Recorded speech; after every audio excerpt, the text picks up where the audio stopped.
Summer వచ్చిందంటే ప్రతి ఒక్కరి ఇంట్లో పెట్టేది మామిడికాయ పచ్చడి. ఇది తెలంగాణ స్పెషల్ మామిడికాయ పచ్చడి. అల్లం వెల్లుల్లి పేస్ట్ వేసి చేస్తాం మేము. అదేమి మామిడికాయ పచ్చడిలో అల్లం వెల్లుల్లి పేస్ట్ వేస్తారా అని అనుకుంటున్నారా? అవును, ఇది తెలంగాణ స్టైల్. తెలంగాణలో ఇలానే వేస్తారు. టేస్ట్ అయితే అదిరిపోతుంది. నార్మల్ ఆవకాయ కన్నా నాకైతే ఇదే ఫేవరెట్. నేను ఇక్కడ 15 కాయలు తీసుకున్నాము. 15 పుల్ల మామిడికాయలు ఒక 10 నిమిషాలు నీళ్ళలో నానబెట్టుకొని క్లీన్ క్లాత్ తీసుకొని తుడుచుకొని పక్కన పెట్టుకోవాలి. తర్వాత అల్లం వెల్లుల్లి పేస్ట్ కోసము నా అల్లము ఇంకా వెల్లుల్లి 2 మిక్సీలో వేసుకొని అది కూడా పక్కన పెట్టుకొని మామిడికాయల ముక్కలు ఇట్లా మీడియం సైజ్ కట్ చేసుకుంటే సరిపోతుంది. దాని ఒక క్లీన్ క్లాత్ తీసుకొని తుడిచేసుకొని కొంచెం సేపు ఆరాలి. అల్లం వెల్లుల్లి పేస్ట్ ఆల్మోస్ట్ 600 గ్రామ్స్ వేస్తున్నాము. అంటే 300 వెల్లుల్లి, 300 అల్లం. తర్వాత ఆవాలు, జీలకర్ర, మెంతులు లైట్ గా రోస్ట్ చేసుకోవాలి మీడియం ఫ్లేమ్ లో. మాడనివ్వద్దు. అవి కూడా పౌడర్ చేసుకొని పక్కన పెట్టుకోవాలి. ఆవాలు, మెంతులు, జీలకర్ర ఇది నేను క్వాంటిటీ ఇప్పుడు చూపించట్లేదు. పౌడర్ చేసుకున్న తర్వాత పచ్చడి కలిపేటప్పుడు క్వాంటిటీ చూపిస్తా. 15 కాయలకి మేము 1 లీటర్ పల్లీల నూనె వాడుతున్నాము. పల్లీల నూనెని కొంచెం వేడి చేసుకోవాలి. పల్లీల నూనెనే వాడాలని ఏం లేదు, ఏ ఆయిల్ అయినా వాడొచ్చు. కాకపోతే సంవత్సరం వరకు నిల్వ ఉండే పచ్చడి, సంవత్సరం వరకు తినే పచ్చడి కాబట్టి పల్లి నూనె అయితేనే టేస్ట్ ఉండదు. మేము అదే వాడుతున్నాము. ఇది ప్యూర్ పల్లి నూనె. కొంచెం ఆయిల్ సపరేట్ చేసుకొని దాంట్లో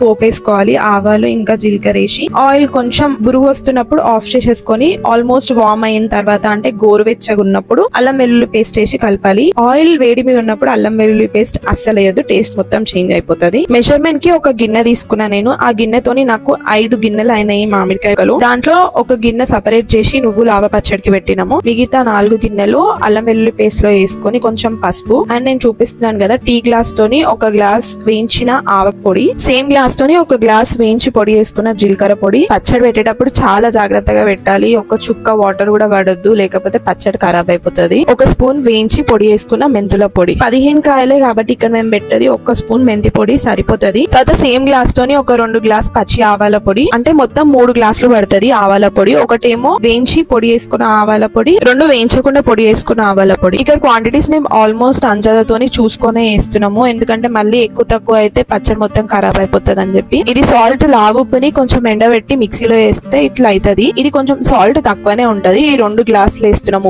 ఉప్పు కారం మనకి పచ్చడిలో మంచిగానే వేయాలి. ఎందుకంటే పులుపు బయటికి వచ్చేస్తుంది కాబట్టి మ్యాంగోస్ నుండి పచ్చడి కొంచెం కారం ఉప్పు తగ్గుతుంది. పెళ్ళాక ముందు మేము మమ్మీ వాళ్ళ ఇంట్లో నేనే కలుపుతుండే పచ్చడి. పెళ్లి అయిపోయినాక కూడా నేనే కలుపుతున్నా. మమ్మీ పచ్చడి పెడదాం రా అని అంటే వచ్చి under the guidance of my మామే కలుపుతున్నా. ఇప్పుడు ద మెయిన్ ఇంగ్రీడియంట్ వచ్చేసింది హార్ట్ ఆఫ్ ద రెసిపీ కారం. పచ్చళ్ళలో వేసే కారంలో the most famous brand 3 mango కారం పొడి. ఇది నేను 2 గ్లాసెస్ వేస్తున్నా. అన్ని వేసేసినాం. ఇంకా స్పూన్ లో అవన్నీ పక్కన పెట్టి మంచిగా చేతులతోని కారాన్ని కలుపుకోవాలి. ఇట్లా మంచిగా కలుపుకొని ఒక జాడి గాని డబ్బా గానీ తీసుకొని పచ్చడి స్టోర్ చేసుకోవడానికి దానికి కంకణం కట్టి బొట్లు పెట్టి పచ్చడి స్టోర్ చేసుకోవడమే. అదేంది జాడి పక్కన పెట్టుకుని పెరుగు డబ్బా ప్లాస్టిక్ డబ్బాలో పెడుతున్నా అని అనుకుంటున్నారా? మా దగ్గర ఉన్న జాడి మూత కొంచెం ఓపెనింగ్ చిన్నగా ఉంది. మళ్ళీ 3 days కి పచ్చడి తీసి కలపాలంటే కొంచెం ఇబ్బంది అవుతుంది అని చెప్పి ఇట్లా ప్లాస్టిక్ డబ్బాలో పెట్టుకుంటున్నాము. స్టోర్ చేసుకోవడానికి ఏ డబ్బా అయితే ఏంది ఆ డబ్బా తడి లేకుండా ఉంటే చాలు. మొత్తం పచ్చడి అంతా జాడీలో తీసేసిన తర్వాత ఆ గిన్నెలో కొంచెం వేడి వేడి అన్నం వేసుకొని తింటే ఆహా, ఇది మాత్రం మ్యాండేటరీ థింగ్ మా ఇంట్లో. ఇట్లా పచ్చడి కలిపిన గిన్నెలో అన్నం వేసుకొని తింటే ఆ మజానే వేరు. ఎంత సాటిస్ఫాక్షన్ ఉంటది. ఇట్లా పచ్చడి జాడీలకు గానీ డబ్బాలకు గానీ తీసేసుకున్న తర్వాత జాడీకి గానీ డబ్బాకి గానీ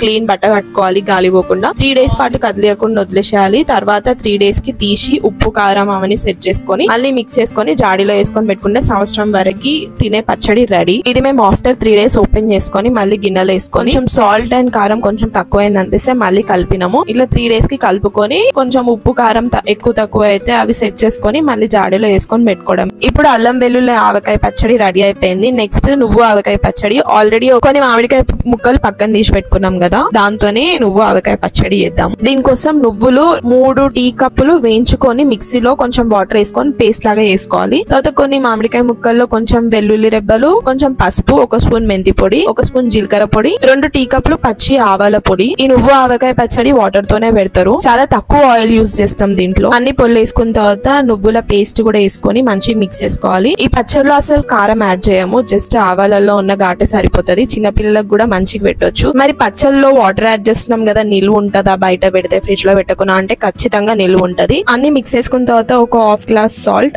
అండ్ ఆవాలు జీలకర్ర వేసుకొని కొంచెం ఆయిల్ లో పోపేసుకోవాలి. అంతే. అన్ని మిక్స్ చేసుకొని స్టోర్ చేసుకొని పెట్టుకుంటే నువ్వు ఆవకాయ పచ్చడి ready. That's all for the video. Video నచ్చితే please do like, share and subscribe to voice of Kavya.